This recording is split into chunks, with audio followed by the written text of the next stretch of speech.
हिंग बघा नांदेडकर, आज आम्ही चाललो शूटला. जिजाऊबाई येत आहेत. जिजाऊबाईंचं शूट करायचं होतं. लोकेशन एकदम एक नंबर चूज केलं होतं. ते लोकेशन कोणतं आहे, ते गुपित आहे, ते पुढं तुम्हाला कळणारच आहे. व्लॉग शेवटपर्यंत बघा. आम्ही नांदेड शहरातून बाहेर निघत असतानाच एक घडलं. ते काय घडलं पुढं बघा. आमच्या गाडीने धोका दिला की, पण काय करा, आमचे माणसं लय चांगले, धोका देणार. आज हिंग आज आहे की नाही, गाडी बदलायला लागली. नक्कीच्या लग्नाला 700 इग्न यालाच म्हणतात. आम्ही त्याला माहूरगडला जिजाऊंचं शूट करायला. 1700 विघ्न. हा, हे असं झालं. अशा पद्धतीने आम्ही इकडे आहे की नाही हिंग. आता आम्ही त्याला या गाडीत बसून माहूरला परत कॉल आला. या घ्यायला या हे आपलं काय म्हणतात तुला, जिजाऊ असले म्हणून काय झालं, मलाही भूक लागते.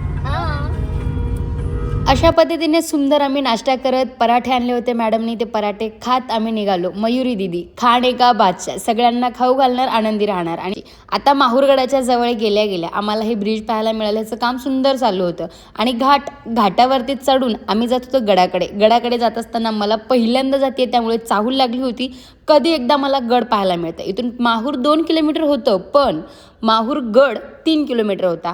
आणि मग नंतर आम्ही गेल्या माहिती आहे, हे आय लव्ह माहूर माझं मिस झालं. त्याची थोडीशी गोंधळ उडाला, तरी पण मी हे सगळी झाडी झुडपं डोंगर वगैरे सगळं कवर करत चालली होती माहूरगडावरती. मला गड दिसल्या आनंद झाला, कारण शिवरायांचे गड आणि इतिहासाची चाहूल आणि इतिहासाचं वास्तव सांगणारे गड पाहायला मला फार आवडतं. हे रेणुका मातेचं मंदिर. आम्ही आधी गेलो ते म्हणजे लाईट जात होता आणि आम्हाला लाईट फार महत्त्वाचा होता, त्यासाठी शूटला गेलो. हे काका अगदी चोखपणे काम करत होते, खूप सुंदर.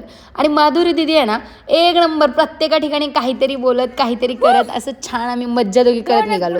हे आमचे छोटे शिवाजी जे की फुल तयारीमध्ये होते. आम्ही दोघं पुढे फार जास्त जोरात पळत होतो. हे माहूर शहर वरतून असं दिसत होतं.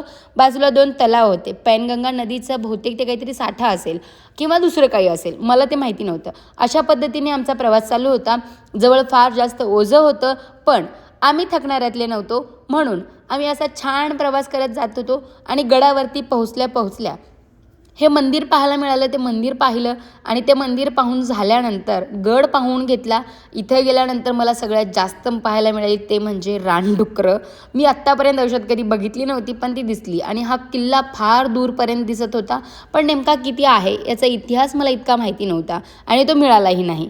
हे माहूरगड वरून असं दिसत होतं, म्हणजे रेणुका मातेचं मंदिर. आणि ते सनसेट चालू होता, त्यासाठी व्ह्यू एक नंबर होता. आणि माहिती आहे, हे सगळं पाहून झाल्यानंतर मन अगदी भारावून गेलं होतं. कारण असे, हे आमच्या नांदेडमधलं आहे आणि नांदेडमधलं इतकं सुंदर शहर पाहायला कुणाला नाही आवडणार.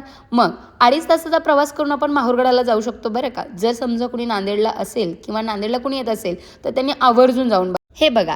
हे आहेत छोटे महाराज जे की आई जिजाऊंकडनं तलवारीचं ज्ञान घेत आहेत आणि आई जिजाऊ त्यांना शिकवत आहेत. त्यानंतर आई जिजाऊंकडे गेल्यानंतर मला माहिती आहे आई जिजाऊंबद्दल आपल्या मनामध्ये कसा आदर असला पाहिजे. असं तसं काही नाही, तर चरण स्पर्श करायला हवे. कारण का, या महाराष्ट्राला आई जिजाऊंनी 2 छत्रपती दिले.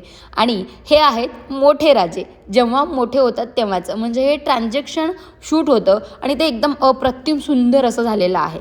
त्यानंतर हे तिघंही एकत्र येऊन थोडेसे शूट करून घेतले. आणि त्यानंतर सगळ्यात महत्त्वाचं म्हणजे ह्या सगळ्याच्या मागची मेहनत मयुरी दिदीने केलेली आहे. मयुरी दिदी म्हणजे रेखादूत मॅडम यांच्या मुलगी.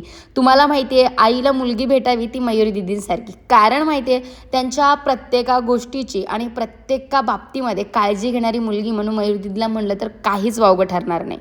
मयुरी दिदी अगदी आईकडे काळजीने बघत होती. मुलीनं आईचा लाड केलेलं फार सुंदर असतं. आणि माधुरी दिदी आमच्यासोबत होती ना, तिला तिच्यामध्ये किती गुण आहेत, किती कला आहेत, हे आम्हाला त्या दिवशी खरंच पाहायला मिळाले. आणि मग गड उतरल्या आम्ही आलो रेणुका मातेच्या दर्शनाला. रेणुका मातेचं दर्शन घेतलं. दर्शन इतकं सुंदर झालं, गर्दी नव्हती. गाभाऱ्यामध्ये व्हिडिओ करता येत नाही म्हणून मी केला नाही, कारण का नियमांचं पालन आपणच करायला हवं आणि नियम आपल्याच हितासाठी घालून दिलेले आहेत. हे तुळजामातेचं मंदिर बंद होतं, पण दर्शन घेतलं आणि बाहेरून तुम्हाला मूर्ती दाखवली जी आतमध्ये अशी आहे. आणि मग नंतर काय, खाली उतरताना जत्रा पाहिली. नेमकी जत्रा कशी असते काय नाही ते दाखवण्याचा प्रयत्न केला. इथे एक लहान मुलगा होता, त्याला आवर्जून त्या एका व्हिडिओमध्ये मी घेतलेलं आहे. त्याचं कारण म्हणजे तो लहानपणी आपण जी लाईटिंग खेळत होती ती त्याने घेतली होती आणि उतरताना शेवटी माहूरगड पुन्हा एकदा डोळे भरून पाहिला आणि जे जाताना मिस झालं होतं ते म्हणजे आय लव्ह माहूर ते पुन्हा एकदा कॅमेऱ्यात कैद केलं आणि पुन्हा नांदेडच्या प्रवासाला लागलो. नांदेडचा प्रवास जातानाचा येतानाचा अगदी सुंदर झाला. आवर्जून माहूरगडाला एकदा जाऊन बघून या. माझा